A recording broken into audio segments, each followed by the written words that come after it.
3 years, I bring in-depth and 360-degree coverage from the Dravidian heartland. The land of Mishti is also known for its bitter politics. I have seen much water flow under the Howrah Bridge, covering Bengal in all its vivid colors.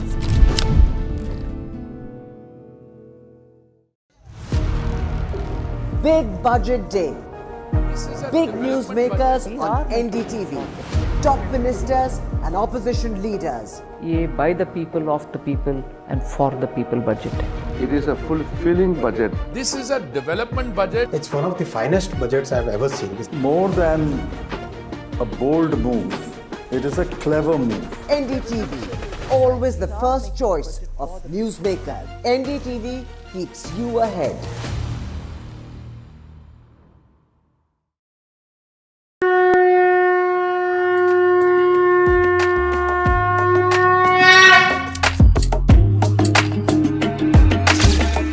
Mahakumbh, the festival of faith, the world's biggest spiritual festival.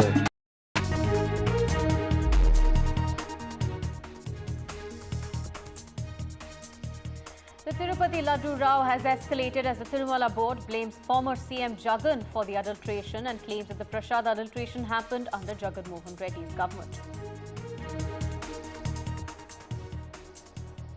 Now, India bloc tussle erupts over Delhi poll results. Telangana CM Revanth Reddy says the India bloc is fragmented. Allies agree and say there is a leadership crisis in the bloc.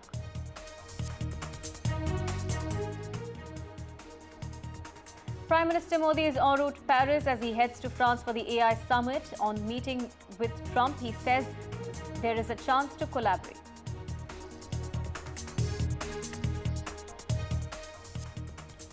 President Draupadi Murmu takes a holy dip at Mahakumbh.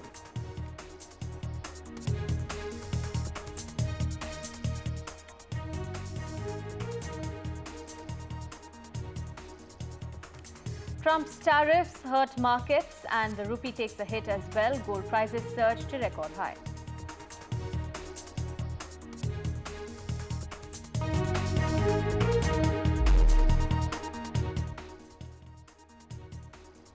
And the latest development in the Tirumala Laddu Row, the Tirumala Tirupati Devasthanam has now blamed former Andhra CM Jagan Mohan Reddy for adulteration of Prasad at the Tirupati temple. The board says the adulteration happened under the Jagan administration.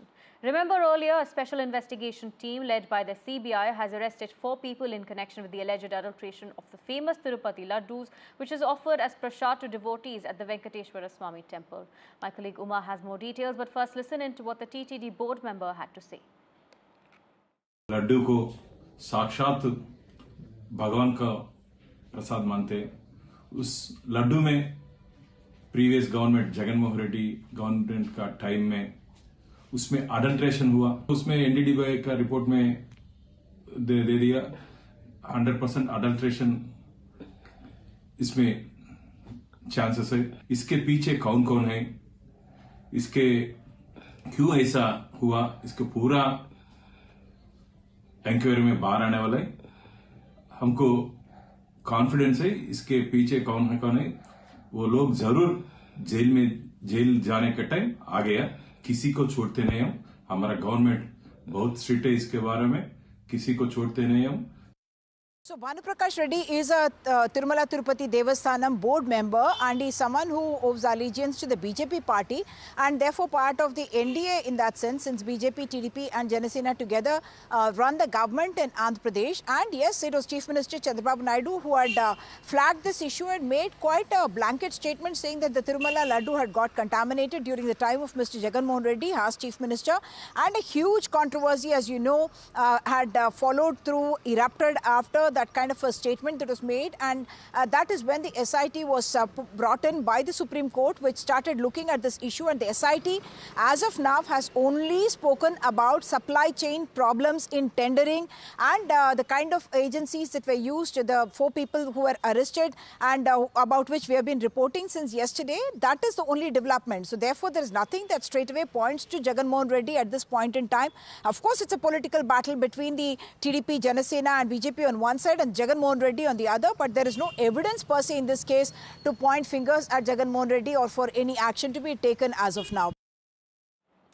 Right, I'm being joined at this point by TDP spokesperson Deepak Reddy Gunapati. Thank you for joining us, sir. Now, at this point, of course, the TTD now saying that Jagan Mohan Reddy's government was behind the adulteration, or at least the adulteration took place under that administration, and that no action was taken. Aarti, good afternoon. You know, what is surprising is the tone and tenure of the people from the earlier Jagan Mohan Reddy's government. I mean, we have been clear ever since from the beginning, after looking at the initial information, that they were part of this entire, adulteration and the scam. So 4 of them have been arrested who are related to AR Diary, Bole Baba and Vaishnavi now, and few more are going to be arrested. Now the investigation team is trying to get at who is the mastermind behind this, the brainchild, and what are the links in the temple and in the government who have actually helped them do these scams. So it is absolutely clear the tender was given to Vaishnavi Diary. So they have created fake documents and false seals for the movement of the vehicles on AR Diary. And they have also created fake documentation on Bole Baba Diary that they have received material from Roorkee, which the diary doesn't even have the capacity. So prima facie, the crime is proved. Now the investigation team is getting into the finer details and trying to find who's the mastermind, who's the brainchild behind this crime. So shortly we can hear from the investigation team on who the actual culprits are. And as I said earlier, Chandrababu Naidu ji, the Chief Minister, is extremely serious on this issue, and shortly we would be seeing the people who did this mischief and crime would be punished. Right. I'm also being joined at this point by Satish Reddy, who's the YSRCP spokesperson. Thank you for joining us, sir. Now, the TDP is saying that action, of course, is being taken, and the TTD has made some serious allegations against Jagan Mohan Reddy, saying that the adulteration took place under his government when he was CM. One small submission, madam. Today, there has been some mishap in Uttar Pradesh near Kumbh Mela. Do you mean that Modi is behind that mishap? Modi can be attributed to all those things? This is absolute rubbish. It is a routine supply matter which has to be taken care of a very small employee, and which is not even cognizable even for some vigilance people who have to take care of all these things. So alleging a chief minister for such a small thing, it shows the mentality of the ruling Telugu Party and its chief minister. You see, he should be above all this. Suppose some mistake would have happened, it might have been due to some connivance of some small officers or some small people.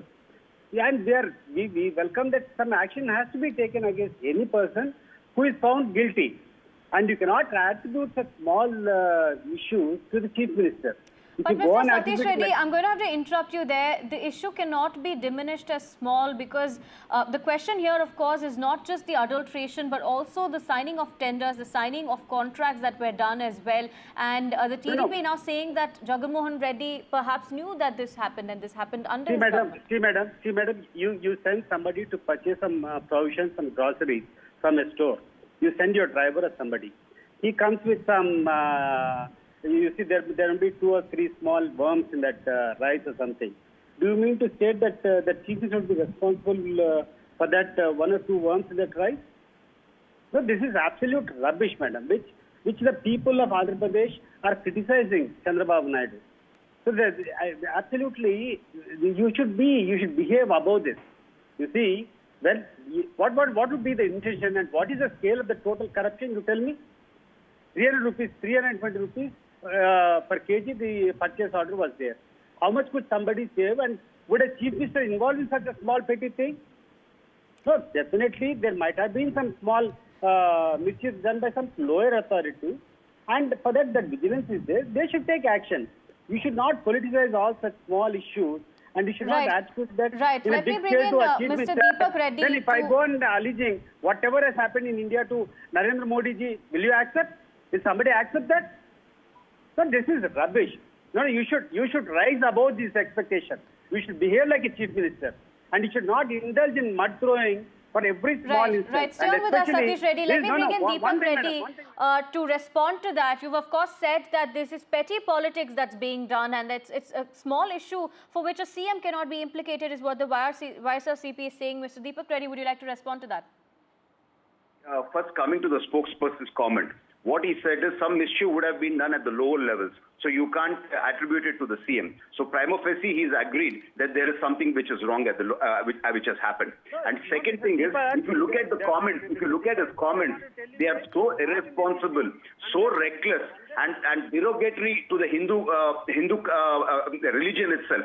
People are really hurt by what has happened there, and the national media has covered this for over a month. So that is the degree of seriousness of this issue. But you can look at the spokesperson's manner and tenure of his comments. He's taking it in a very light manner. So here, prima facie, since there is evidence, they have been arrested. And this team is a special team which is gotten after the Supreme Court's order. It has people from all different fields. So prima facie evidence is there, and shortly some more arrests are going to be taken, and 100% the link is going to go to YS Jagan Mohan Reddy and his family. They are the culprits behind this. They have not just forged the documents, they have created fake seals, and clear-cut evidence is now available. And I'm shocked with the audacity of the statement of the YCP representative. It is totally unacceptable. Thank you, Mr. Deepak Reddy and Satish Reddy, for joining us and sharing your thoughts on this development.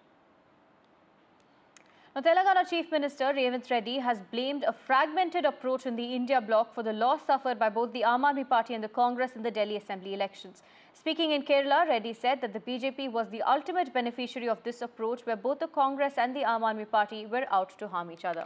Chief Minister Revant Reddy, speaking about the India bloc, said, and I quote, "Everyone is expecting everything." He said Kejriwal disturbed Congress in Haryana and that the Congress did something in Delhi, but ultimately the BJP was benefiting from political dynamics. On the other hand, the allies have come forward as well of the India bloc, questioning the leadership of the alliance, saying that there's perhaps a need for a new direction for the bloc. Listen in to these reactions coming in. Yeah, we are trying to, that is why we have made that India alliance. But everyone is expecting everything. That is the biggest problem. We have seen in Delhi, we have seen in Haryana. Kejriwal has disturbed in Haryana, where Congress has got defeat, and Congress has done something in Delhi. So ultimately, BJP is benefiting. So we have to think, we have to come together. This is the time to plan ourselves. मेरे साथ आम आदमी party के नेता और राज्यसभा सांसद ND Gupta हैं। नतीजों के बाद इस तरह की चर्चा है कि इंडिया ब्लॉक में एक लीडरशिप क्राइसिस है और इसका भी असर पड़ा है दिल्ली चुनाव के नतीजों। नहीं, देखिए, जहाँ तक लीडरशिप का क्राइसिस है, अभी तक जब से इंडिया ब्लॉक बना है, ये हम सबको पता है कि अभी तक कोई उसका मुखिया नहीं बना है, चाहे चेयरमैन हो या कि कोई भी कह सकते हैं। जैसे पहले यूपीए का था एक सिस्टम, तो वो एक कमजोरी है। और दूसरा क्या है, अभी आप देख रहे हैं हरियाणा में भी कांग्रेस ने जो है आम आदमी पार्टी के साथ अलायंस नहीं किया, तो वहाँ भी नुकसान हुआ, और यहाँ अलायंस नहीं हुआ, यहाँ भी नुकसान हुआ। तो ये बड़े सोचने की आवश्यकता है कि किस प्रकार से इकट्ठे होके जो एक सामने डेमोक्रेसी के खिलाफ चल रही है, संविधान के खिलाफ चल रही है, तो उसको किस तरह से मतलब जब मात दी जाए। तो इंडिया ब्लॉक को बहुत ज़रूरी है इस समय सोचने की बात, और कहीं न कहीं सबसे पहले इकट्ठे होके इस पर वार्तालाप होनी चाहिए, कारणों में जाना चाहिए, क्या कारण है, क्यों हम बार बार जो है लूज कर रहे हैं। समाजवादी पार्टी के सांसद रामजी लाल सुमन हमारे साथ हैं। सर, दिल्ली में आम आदमी पार्टी और कांग्रेस को हार का सामना करना पड़ा है। रेवंत रेड्डी जो है तेलंगाना के मुख्यमंत्री, उनका कहना है कि ये दोनों आपस में जिस तरीके से लड़े, उसके बाद भारतीय जनता पार्टी को इसका फायदा हो गया। आप क्या सोचते हैं? निश्चित रूप से हमारी समझ में कई कमी रही है। इंडिया गठबंधन का जहां तक सवाल है, मुझे लगता है कि अगर हरियाणा में समझौता हो जाता तो फिर दिल्ली में भी समझौता हो जाता, और कांग्रेस पार्टी और अगर आम आदमी पार्टी में सहमति बन जाती तो निश्चित रूप से परिणाम आपके पक्ष में होते। ये चुनावी एक चेतावनी है, और जिस तरह का ढर्रा इंडिया गठबंधन का चल रहा है, अगर यही चलता रहा तो भविष्य में परिणाम और ज्यादा दुखद होंगे। समीक्षा होनी चाहिए और इंडिया गठबंधन को एक समयबद्ध कार्यक्रम बनाना चाहिए, उसकी एक शक्ल बननी चाहिए। आपको ख्याल होगा वाजपेयी के जमाने में जब एनडीए बना था तो उसके कन्वीनर जॉर्ज फर्नांडिस से बाद में शरद यादव हो गए। अभी तो एनडीए की शक्ल ही, इंडिया गठबंधन की शक्ल ही नहीं बनी है। तो हमें सबक लेना चाहिए और भविष्य में कोशिश करनी चाहिए कुछ जो गलतियां हुई हैं उनकी पुनरावृत्ति भविष्य में न हो। दिल्ली चुनाव नतीजे पर बात करने के लिए हमारे साथ है शिवसेना उद्धव गुट की सांसद हैं प्रियंका चतुर्वेदी। दिल्ली चुनाव के नतीजे हैं, कैसे देखते हैं? नहीं, चौंकाने वाले हैं और मैं बस यही कहूँगी कि ये आत्मचिंतन का समय है कि दो इंडिया अलायंस की पार्टीज़ ही एक दूसरे से लड़ रही थी और जब लड़ाई क्लियरली आम आदमी पार्टी और बीजेपी की थी, क्या एक तीसरी पार्टी को उसमें दखल देकर आम आदमी पार्टी के हार की ओर बढ़ाना सही था? ये प्रश्न पूछा जाएगा। अब अगर आप मुझसे पूछेंगे पॉलिटिकल पार्टी की एम्बिशन होती है, हर पॉलिटिकल पार्टी की एम्बिशन होती है, इसमें कोई दो राय नहीं है। पर इंडिया अलायंस जो बनी थी वो इस मुद्दे से बनी थी कि हम अपने जो धर्म है, जो संविधान को बचाने का, प्रजातंत्र को बचाने का, उसका करेंगे। लेकिन कांग्रेस यही कह रही है कि हम जो हरियाणा में लड़ना चाह रहे थे, हमने कहा कि आप अलायंस की जो तैयार नहीं हुई। आम आदमी पार्टी गोवा की बात उठा रही है, गुजरात की बात उठा रही है। वो कहीं की भी बात उठाए, सबसे बड़ी पार्टी आप है, आपकी जिम्मेदारी है कि अगर वो अलायंस की बात भी हो रही थी तो अगर अलायंस में आप 2-3 सीट और दे देते, दिल बड़ा रखते। मैं फिर भी यहाँ पे एक दूसरे को ब्लेम नहीं करना चाहूँगी। ये आत्मचिंतन का विषय है कि are we doing the justice that we had thought of, कि संविधान की लड़ाई लड़ेंगे, एक दूसरे को और मजबूत करेंगे, ना कि एक दूसरे के साथ लड़कर कमज़ोर पार्टियों को करेंगे। एक अंतिम सवाल कि रेवंत रेड्डी भी कह रहे हैं कि अगर आपस में लड़ाई नहीं लड़ते तो इसका फायदा बीजेपी में नहीं होता। उमर अब्दुल्ला भी कह रहे हैं तो कम से कम इंडिया ब्लॉक को बैठ के बात करनी चाहिए आपस में। क्या हमने तो वो दो टूक सामना में आज कह ही दिया है। Bharatiya Janata Party MP from Delhi Praveen Khandelwal is with me. Praveen sir, लगातार अब पूरा जो इंडिया ब्लॉक था आपस में ही एक दूसरे के ऊपर सवाल खड़े कर रहे हैं। उमर अब्दुल्ला ने पहले बोला और लड़ो, अब रेवंत रेड्डी बोल रहे हैं कि भारतीय जनता पार्टी को असली फायदा हुआ है कांग्रेस और आम आदमी पार्टी के लड़ने से। किस तरीके से देखते हैं इस विपक्ष को? देखिए, ये कोई गठजोड़ नहीं था, ये नापाक गठबंधन था जो राजनीतिक स्वार्थों के कारण से इन्होंने गुट बना रखा था। जब जब इनके स्वार्थ आपस में हिट होते हैं तो ये एक दूसरे को कोसते हैं, नहीं तो एक दूसरे के साथ में रहते हैं। ये किस प्रकार की राजनीति कर रहे हैं इनको खुद नहीं पता और इनका ऐसा पतन होना ही था। जो भी लोग देश और दिल्ली की जनता के साथ छल करेंगे, धोखा देंगे, फरेब करेंगे, उनका हश्र यही होगा। सर, दिल्ली में अब सरकार बनने जा रही है, आगे क्या कदम है, अब किस तरीके से आगे बढ़ेगा पूरा? देखिए, दिल्ली के लोगों ने प्रधानमंत्री नरेंद्र मोदी जी के नेतृत्व में गहन आस्था और विश्वास जताया है। हम सबको अपनी जिम्मेदारी का एहसास है और मोदी जी के नेतृत्व में हम सभी सांसद और दिल्ली में भाजपा की सरकार मिलकर के हम हर वो काम करेंगे जिससे किसी की आंख में आंसू ना हो और हर चेहरे पे मुस्कुराहट हो। My colleague Aishwarya joins us with more details. Aishwarya, now the India bloc leaders, of course, questioning that perhaps there must be a leadership change for the alliance to ensure that there aren't more losses, and especially this has come after a big hit for the India bloc, which was the Delhi loss. Well, certainly before the Delhi elections as well, it was the opposition political parties who were the part of the India bloc demanding that there should be a meeting of the India bloc that should happen as soon as possible after the Lok Sabha elections debacle. And also a leadership crisis was something that was witnessed because it was different opposition political leaders who stated that it is a meeting that should be called and a leader of the India bloc should be changed. In fact, there were chorus that was going around that Mamata Banerjee should lead the entire India bloc, but ultimately it was the India alliance which completely failed in the Lok Sabha elections, and later it was in Haryana elections as well, where Aam Aadmi Party and Congress did not align together and they faced a defeat from the Bharatiya Janata Party, and the same result is something that is now witnessed in Delhi elections as well. And soon after the results, it is from Shiv Sena, the Samna attacked the Congress party. It is their own chief minister from the Congress, Revant Reddy, who stated that it is the Bharatiya Janata Party who is the real beneficiary, and Aam Aadmi Party and Congress are out there to harm each other. It is also a jibe that was taken by Umar Abdullah as well, that it is the internal fight that is leading to a collapse in the India alliance, and to have a constructive opposition, they need to have a friendly talk with each other so that they can fight constructively against the Bharatiya Janata Party.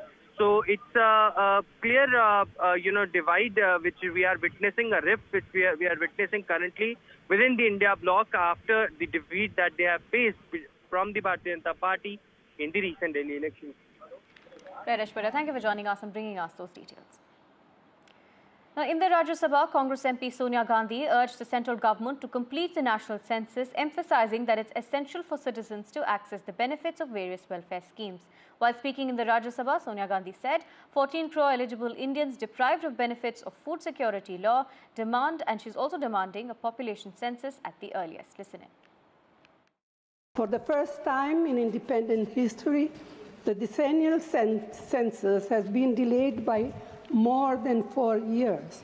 Originally scheduled for 2021, there is still no clarity on when the census will be conducted. The budget allocations reveal that the updated census is unlikely to be conducted this year as well. Around 14 crore eligible Indians are thus being deprived of their rightful benefits under the NFSA. It is imperative, sir, that the government prioritizes the completion of the census as soon as possible and ensures that all deserving individuals receive the benefits guaranteed to them under the NFSA. We have some breaking news coming in. Rocket launchers have been recovered in Punjab. The recovery took place in Punjab's Patiala. The police are saying that they had got information about suspicious material when they had found these rocket launchers after conducting a search operation. Now, as per reports, about 10 rocket ammunition have been found during the searches that took place in Punjab's Patiala this afternoon, triggering panic among residents in that area. The ammunition was reportedly found at a garbage dump on Rajpura Road in Patiala. Officials are currently on the spot, is what we're learning. This is the latest that we bring for you from Punjab.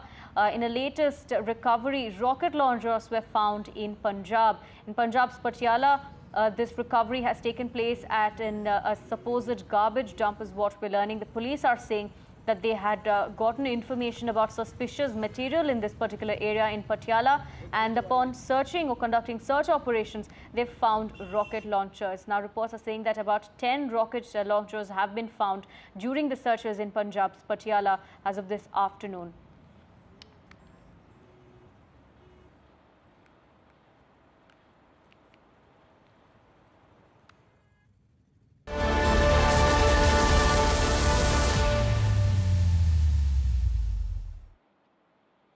Prime Minister Modi is headed to Paris to co-chair the Artificial Intelligence Action Summit along with French President Emmanuel Macron.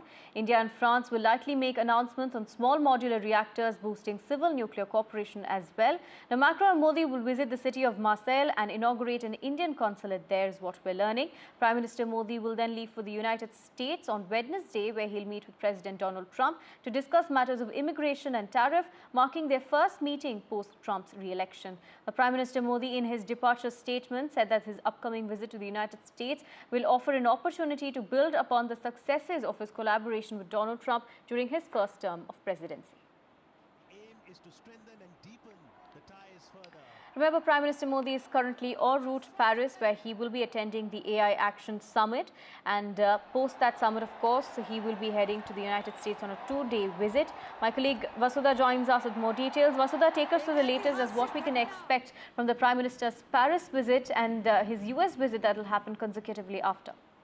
Well, this can be seen as the most important geopolitical visit of the Prime Minister. Of course, he's going to meet Donald Trump when he goes to Washington from France. But of course, the Paris AI Summit kicks off, tomorrow. And on February 10th and 11th is when France is going to be the center of this AI debate. And what we understand is that the Prime Minister will also be pushing for global norms on AI, because if you remember, Aarti has been also talking about AI as aspirational India. So he understands the dangers associated with AI and also the kind of opportunities it presents, and he wants India to be at the center of it. So clearly pushing for global norms, regulations on AI, understanding global trends, along with global leaders is going to be one important thing. And of course, from there, he proceeds to Washington to have that very important bilateral summit meeting with Donald Trump. And this is going to be his first meeting with Donald Trump after he assumed charge as the president for the second time, although he has had phone conversations with him twice in the last 2 months. So clearly issues of immigration, trade, tariffs are all going to come up. Remember, the first deportation of Indian illegal immigrants has already taken place. And of course, India is engaging with U.S. diplomatically at many levels to ensure that, the deportees are treated with a lot of respect and dignity. At the same time, there are also questions on immigration, H-1B visa, all those things. So clearly, the Prime Minister's schedule is going to be packed. It's going to be a 4-day event with lots of meetings, lots of concerns, but clearly it's going to kickstart also a fresh chapter in India-US relations. Right, Vasudha, and as far as Prime Minister Modi's visit to Paris is concerned, it's quite a significant visit as India is emerging a leading partner when it comes to the AI industry as well. Absolutely, Aarti. If you look at it, this AI summit will focus on how AI can be used in public services, how AI is going to change the future of our work, because there is a lot of, if there is a danger and threat of AI taking away jobs, there's also AI creating new opportunities. That's also being talked about. How is AI going to, change innovation, culture, and also, most importantly, the governance of different countries. How are countries going to use AI in their own governance is going to be really discussed in this AI summit. Thank you, Vasudha, for joining us and bringing us those details. We'll continue tracking this story for you. For now, a short break.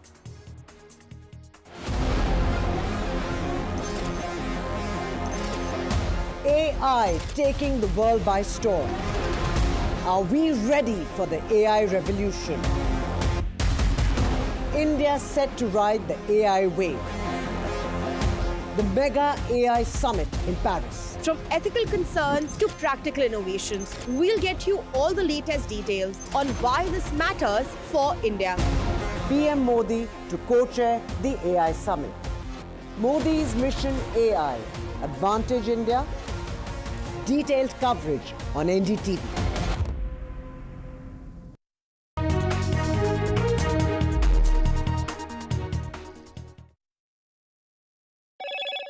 Hello, Moto. Motorola Edge 50 Pro, world's first AI-powered pro-grade camera. Tirupati Tirumala board blames ex-CM Jagan Mohan Reddy for adulteration of prasad.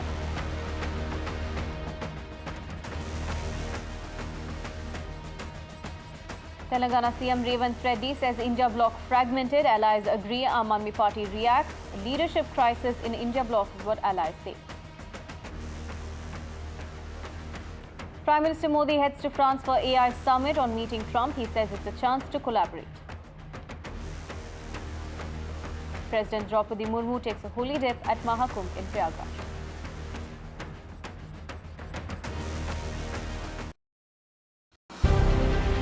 Trump 2.0 in the White House. Prime Minister Modi amongst the first invitees. Recognition of a rising India. February 13th, Prime Minister Modi in the US. India-US Dostana, a force for good. Talks on ties, trade and tariffs. A dialogue of democracies. हमारी मित्रता आगे बढ़ती चली जा रही है. Deal, Dosti and Diplomacy. Live coverage on NDTV from Washington. I've been reporting on all issues, big and small, from Andhra Pradesh, Telangana, rest of South India, bringing you all the action, all that you need to know, all that you want to know. The energy of Maximum City is infectious. I bring in that energy in our news coverage from financial capital Mumbai. Covering from the southernmost part of India over the last 23 years, I bring in-depth and 360-degree coverage from the Dravidian heartland. The land of Mishti is also known for its bitter politics. I have seen much water flow under the Howrah Bridge, covering Bengal in all its vivid colors.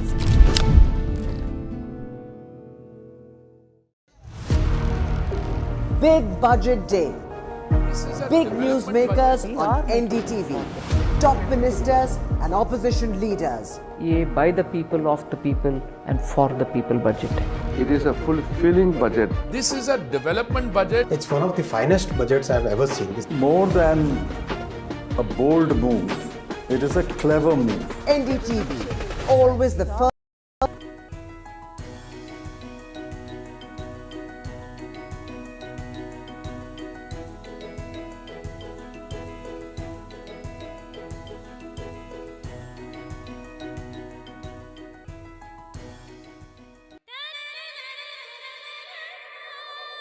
Beautiful Sajjana, beautiful, beautiful Sajjana. Trump 2.0 in the White House.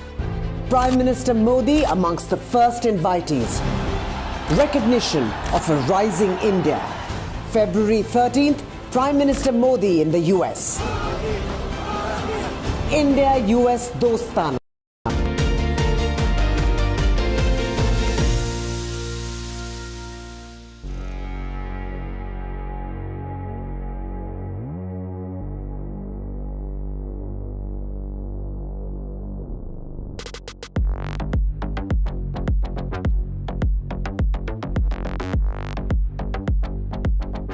India is the world's third largest energy consumer, trailing only behind China and the United States.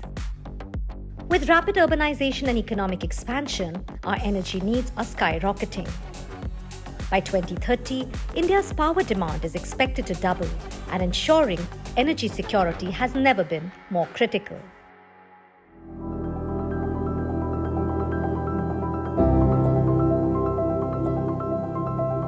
Here's a staggering fact.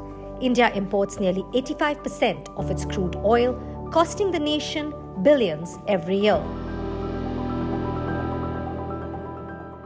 To curb this dependency, the government is aggressively pushing for ethanol-blended fuels, targeting a 20% ethanol mix by 2025, potentially saving us $4 billion annually. It is in this context that the India Energy Week, or IEW, which enters its third year in 2025, assumes significance. Bharat इस समय energy पर इतना निवेश कर रहा है जितना पहले कभी नहीं हुआ, और इसलिए आज दुनिया में ऑयल, गैस और एनर्जी सेक्टर से जुड़ा करीब हर लीडर भारत में निवेश करना चाहता है। कितने ही लीडर्स इस समय मेरे सामने बैठे हुए हैं। हम पूरी गर्मजोशी से आपका भी स्वागत करते हैं। साथियों, सर्कुलर इकोनॉमी भारत की प्राचीन परंपरा का हिस्सा रही है। India Energy Week was conceived 3 years ago. India Energy Week will take place every year. The India Energy Week is a very broad platform. All the changes that take place geopolitically, including changes of government here or elsewhere, will be looked at and discussed amongst the participants by all available indications. I think there's more and more energy coming onto the global market. I mean, everything. Crude oil, apart from the, if you look at the production cuts introduced by the OPEC Plus, there's more oil coming in from the Western Hemisphere, Brazil, Guyana, Suriname, Canada, the US. I think there'll be more available. The President of the United States, recently elected second time, he has called for a lowering of global energy prices. Well, for a country like India, which is still 50% dependent on gas imports and even larger. G20 summit में हमने जिस global biofuels alliance को शुरू किया था, वो हमारी इसी भावना का प्रतीक है। इस अलायंस ने पूरे विश्व की सरकारों, संस्थाओं और इंडस्ट्रीज को एक साथ इकट्ठा कर दिया है। जब से ये अलायंस बना है, इसे व्यापक समर्थन मिल रहा है। बहुत कम समय में ही 22 देश और 12 इंटरनेशनल ऑर्गेनाइजेशन इस अलायंस से जुड़ गए हैं। इससे पूरे विश्व में बायोफ्यूल्स के इस्तेमाल को बढ़ावा मिलेगा। इससे करीब $500 बिलियन की आर्थिक संभावनाओं को बनाने में भी मदद मिलेगी। साथियों, अपने यहां भी भारत ने इस क्षेत्र में बड़ी प्रगति की है। पिछले कुछ वर्षों में भारत में बायोफ्यूल्स का एडॉप्शन तेजी से बढ़ा है। 10 साल पहले हमारे यहां पेट्रोल में इथेनॉल की ब्लेंडिंग 1.5% के आसपास थी। 2023 में ये 12% से अधिक हो गई है। इससे लगभग 42 million metric tonne carbon emission घटा है। आज भारत ग्रीन हाइड्रोजन के क्षेत्र में भी तेजी से आगे बढ़ रहा है। नेशनल ग्रीन हाइड्रोजन मिशन के कारण भारत जल्द ही हाइड्रोजन प्रोडक्शन और एक्सपोर्ट का केंद्र बनने वाला है। मुझे विश्वास है भारत का ग्रीन एनर्जी सेक्टर इन्वेस्टर्स और इंडस्ट्री दोनों को श्योर शॉर्ट विनर बना सकता है। साथियों, इंडिया एनर्जी वीक का ये आयोजन सिर्फ भारत का आयोजन नहीं है। ये आयोजन India with the world and India for the world इस भावना का प्रतिबिंब है। और इसलिए ये मंच आज एनर्जी सेक्टर से जुड़े विचार विमर्श और अनुभवों को साझा करने का मंच बन गया है। In its third edition, the India Energy Week or IEW that begins from the 11th to 14th of February in New Delhi is poised to solidify its position as a premier platform for the global energy industry.